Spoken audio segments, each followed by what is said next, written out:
ए भैया, जे मेहरारू के खिलवाड़ समझा हम जानी ला उनसे बढ़न चूतिया केहू बा ओ नहीं। हमारे कवि जी लिखले वाले कैसे लाल, अरे नारी को खिलौना समझो ना पंडित विद्वान विचार गए। कहते हैं क्रिया चरित के आगे स्वयं विधाता हार गए।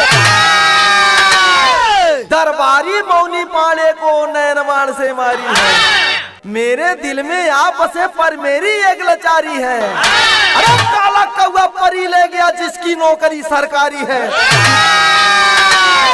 मेरे दिल में आप बसे पर मेरी एक लाचारी है। जे करे लगे नौकरी सरकारी बा, चाहे काला कौवा रहे चाहे रमनौला पाड़ा रहे, वो करे खातिर देवता बाणे सा। आ तुहन लोगन के तनो फेयर लवली मार मार के घूमबा पुअरावा कुकुरन मतीन मर जाइबा रोडे पे, जैसे चौराहा कुकुर